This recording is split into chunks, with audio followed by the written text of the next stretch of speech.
Hi, I'm Ariane Sparks. Welcome to the Hot Seat. With us today to discuss Ed Miliband and the future of the Labour Party is Dr. Jonathan Hopkin. Thanks for being with us, Jonathan. It's a pleasure. Some see Ed Miliband's victory as a return to the core old Labour ideals of the party. Do you agree? No, not really. It's hard to say at the moment because we don't know exactly what he's not proposed any concrete policies. But the basic message in his speech at the Labour Party conference was not old Labour. There was no real appeal to a return to trade union power or nationalisation of industries or anything like that. It was more, I think, heading in the direction of European-style social democracy. So trying to make generous welfare state compatible with market capitalism, and also hinting at more effort on the environment, gender relations and family life, this kind of thing. So not really old Labour, but neither was it particularly oriented in a new Labour, sort of more free market direction, as we had under Tony Blair. A majority of Labour parliamentarians and party activists supported David and not Ed in the leadership battle. Do you think that these divisions will continue, or will Ed be able to unite the party under his leadership? Well, it's hard to say because we've never had a contested election for the leadership of this kind in the Labour Party. When Tony Blair was elected, which was the last election of a Labour Party leader, there was no other prominent candidate, so he was widely expected to win. Gordon Brown, of course, famously agreed not to stand. So this is the first time we've had a straight fight for the leadership out in the open. So we've no real history to base ourselves on in imagining what will happen.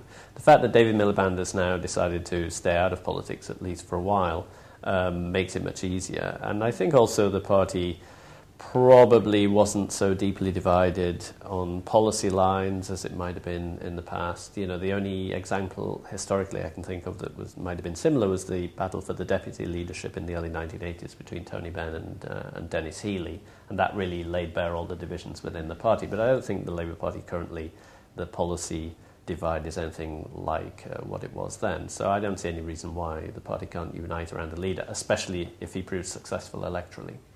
The deciding factor in the outcome of the leadership battle was support from the trade unions. How beholden to the unions will Miliband be?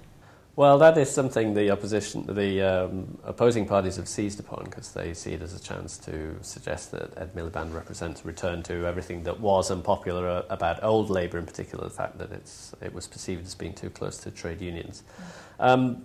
There's an important distinction that has to be made, is that Ed Miliband won the trade union college of the leadership vote, but that was not block votes by trade union bosses, as the stereotypical image of the Labour Party controlled by trade unions was in the 70s and 80s, the trade union block votes, which were blocks of hundreds of thousands, even millions of votes, determined by the decisions of the trade union leaders themselves. In this case, Ed Miliband won votes from individual members of trade unions. So effectively it was a ballot of people who are members of trade unions, but ordinary citizens. So this doesn't imply any particular dependence of Ed Miliband on the trade union leaderships, although it is true that the support he got from some trade union leaders was a big help. I think also Miliband, if he's sensible, will probably try quite hard to immediately distance himself from the trade unions to avoid committing himself to supporting strike actions in particular. There are likely to be a lot of strikes coming up, and he'll probably be very, very careful not to give the impression that he's supporting the strikers, putting the public to a lot of inconvenience. So I think strategically he'll probably make a move to avoid that. In his first major speech as party leader, Miliband stated that the Labour Party had lost their way. They'd lost the public trust and must now work to regain that trust. How do you think Miliband will set out a plan to achieve this? I think it's hard to know. In practical terms, he may engage in some kind of operation of trying to increase Labour Party membership, get new members involved, sort of try to reach out to the grassroots, because he did state in his speech that he felt Labour had become a new establishment. It was perceived as being removed from ordinary citizens and so on. I think it's difficult to do because the Labour Party is not a very strong party. It doesn't have a strong membership, and probably in practical terms that would be tough.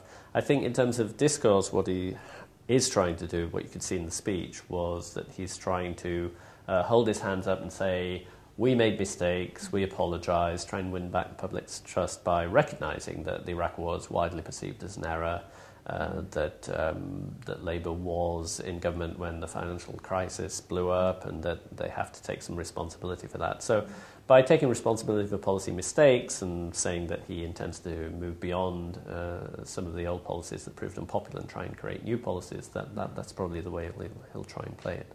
Okay, we'll leave it there. Dr. Jonathan Hopkin, you are off the hot seat. Thank you for being with us. Thank you. And thank you for being with us. Please tune in next month for our next edition of The Hot Seat.